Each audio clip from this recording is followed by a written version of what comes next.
My thoughts. First of all, you guys know that I have suffered with anxiety my entire life. Chris and I have 2 children that have suffered with significant anxiety too. I had serious postpartum depression when Sawyer, our daughter, who's now 17, was born. And when I say serious, I mean hardcore meds, no nursing, around the clock supervision, serious. So when it comes to any kind of depression or mental health issue, what do I think about it? I think they're real. I don't think that we do enough in this country to remove the stigmatism, and I don't think there's anything wrong with having a mental health issue, either with yourself or with somebody that you love. I think about mental health a lot like I think about diabetes. People that have diabetes have an inefficient physical system for processing insulin, which is why you need to inject yourself with more of it. When you have a mental health issue, part of your wiring is insufficient to help you process day-to-day life. That's it. And there are certain chemicals that are helping you. There are certain therapies that will help you. So here's the deal. The way I feel about it is this. This is not something to ignore. If you have depression, if you have anxiety, if you have post-traumatic stress disorder, if you have any kind of mental health condition, it's nothing to be ashamed of, and it's nothing to hide, and it's something to hit head on with. There's one thing that if you did every single day, no joke, it would make an extraordinary difference in whatever mental health issue you're struggling with, and that is exercise. And the reason why I say this is not based on my own personal experience. It's based on the fact that I think it's the American Psychiatric Association. This is coming from Dr. John Rady, a friend of mine who has written a ton of books about not only ADHD, but also the benefits of exercise and what it has on your brain. But he's also a professor at Harvard and a practicing clinician. And this is his area of expertise. And one of the things that they now mandate as a diagnosis for anybody with depression or anxiety, or any mental illness, frankly, is you've got to exercise every day. And the reason you've got to exercise every day is because what we know about human beings is that when you physically move, your physiology changes, and that changes your brain. Getting your heart rate up, getting outside, breathing, feeling connected, getting out of your house, which may make you feel depressed and trapped. Doing that every day, that physical push. You don't have to run. You don't have to go to an aerobics class. Get outside with your dog in the woods. Walk with a good friend for 2 or 3 miles.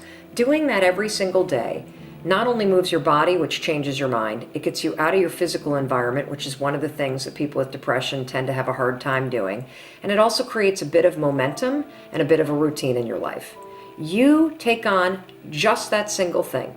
Get outside and exercise every single day as if your life depends upon it, because you know what? It does. Your brain needs it, your body needs it, your mental health needs it. So, in closing, be open, don't be ashamed, get the help that you need. If you want to start doing something today that you can manage every single day, you can't go wrong with forcing yourself to exercise. And by the way, what can you use to get your butt out the door? You guessed it, the 5-second rule. 5, 4, 3, 2, 1. Give yourself a push, and you're going to feel a lot better. And some of you have thought of suicide. Some of you are in the darkest of darkest valleys. And I was there once too. I was 8 years old, depressed. 9 years old, even darker. At 10 years old, I came to the edge.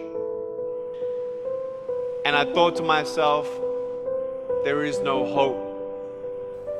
At age 10, tried to drown myself in 6 inches or 15 centimeters of water. In my home, I told my dad I just wanted to relax. But really, I wanted to end my life. I had enough. The first 2 times I rolled over, I was trying to work out how much air I hold in my lungs before I let it out. And the 3rd time, in my mind, knowing that I wanted to get out of here because of the bullying in my life, because I was going to be a burden to my parents and I had nothing to look forward to. I realized at that moment that if I actually went through with committing suicide, I would leave a greater burden for my parents than they already had. So when I saw in my mind my mum and my dad and my brother crying at my grave if I went through with it, that one thought saved me. The power of encouragement.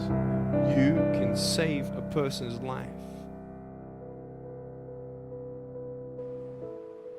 You may have arms and legs, but unless you know three things. Number one, who are you and what your value is?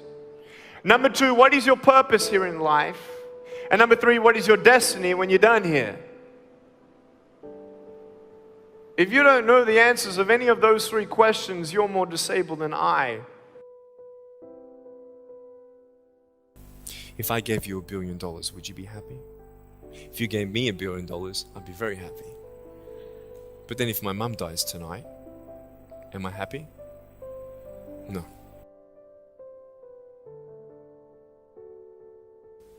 Life is worth living when you find purpose.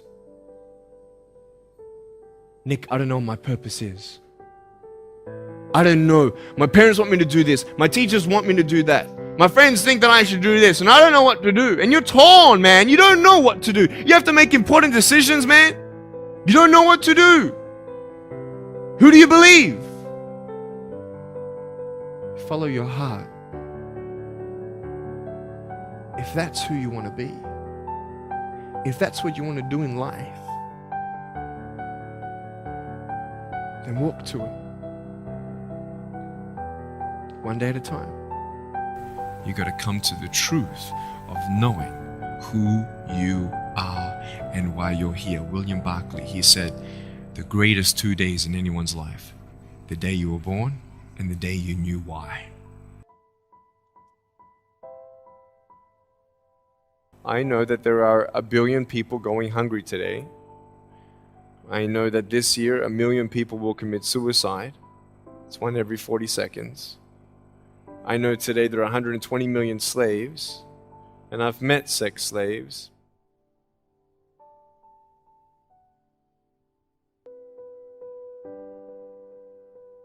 So many people tease each other. Oh, you're too short, you're too tall, you look whatever.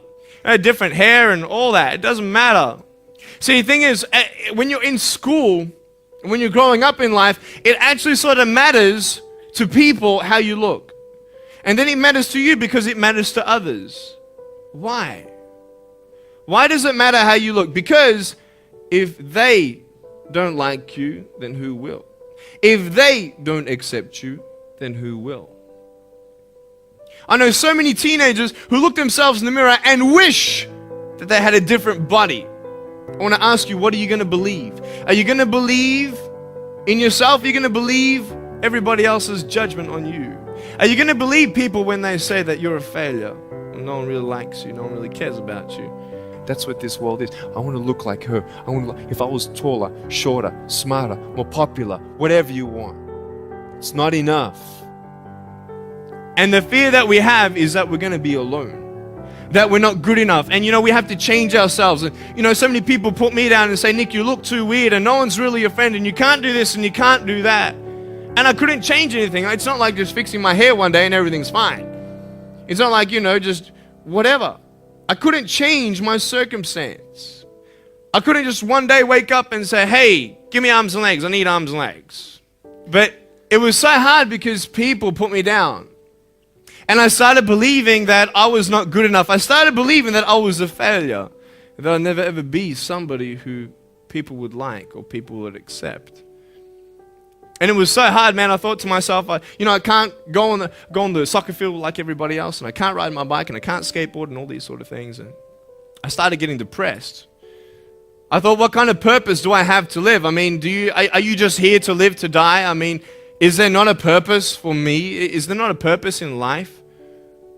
And I had questions and no answers. And I asked my mum and dad, why did this happen? I asked doctors, why did this happen? And they don't know.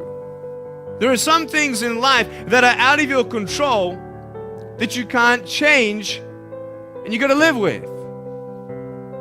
The choice that we have, though, is either to give up or keep on going. Every single human being has value, and my value is not determined on how I look or what job I have or where I'm from, where I was born, how much money, all that stuff is nothing. And it's funny how the friends around you sort of determine who you are. You change yourself. You come to school. And everybody swore around me at high school, so I started swearing. Why? Because it's the cool thing to do. Everybody swears. So I don't want to be left out. And I want to be accepted, so I started swearing. You go to a party, everybody's drinking, so you drink. Why? Well, everybody else around me is doing a big deal. And you start losing yourself, and you start putting your security in temporary things. You start putting your happiness in things that won't last. You can get drunk all you like, but in the morning, you're going to be sober with a headache with the same problems. Nick, you're not good enough. Nick, just give up. Nick, you're never going to get a job. You won't get married. You can't even hold your wife's hand. What kind of a father are you going to be if you can't even pick up your kids when they're crying?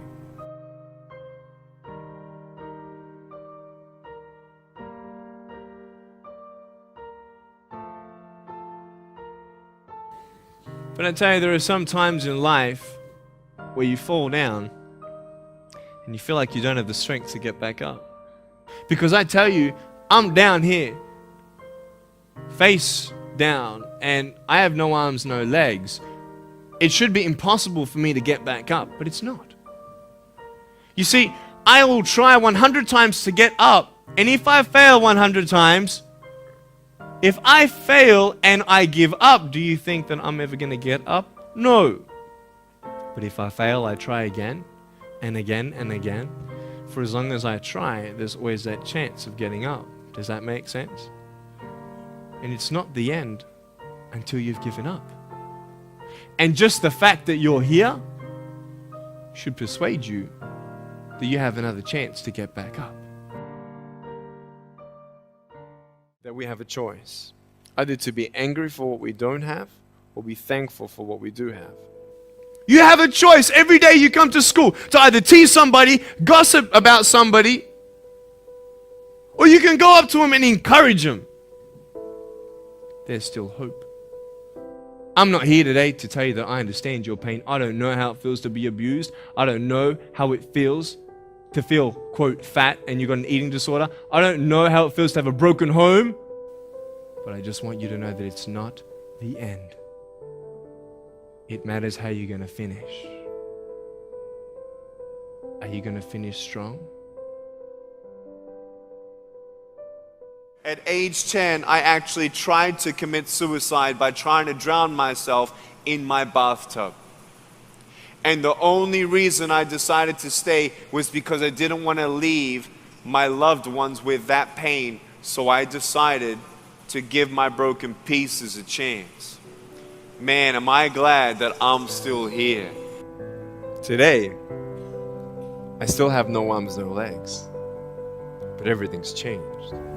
When I'm 24 years old, 5-6 years ago, I was in California, and I never met anybody else like me. When I was 10 years old, I wish I would have met somebody like me. Never did. Didn't get that miracle. But at 24, in California, I saw a little boy with no arms and no legs, 19 months old, just like me. I knew he was going to be bullied. I knew he was going to go through depression. I knew he would feel alone. I knew that he would get worried if he's ever going to have a girlfriend, and so on and so on. I got the father to bring him up on stage in front of 2,000 people. And everyone was crying. And it was a materialization of when you don't get a miracle, you can be a miracle for someone else. Think of the 3 biggest discouragers in your life. They're not your biggest discouragers. You are. But I hope you are inspired to know that if I can dream big, then so can you. There are no walls. Find your peace, and you'll make your walls doors. I want you to know that no matter where you are in life, no matter how low you have sunk, no matter how bleak your situation, this is not the end. This is not the end of your story. This is not the final chapter of your life. I know it may be hard right now, but if you just hang in there, stick it out, stay with me for a little while, you will find that this tough moment will pass. And if you are committed to using this pain, using it to build your character, finding a greater meaning for the pain, you will find that in time, you can turn your life around and help others going through the same struggles.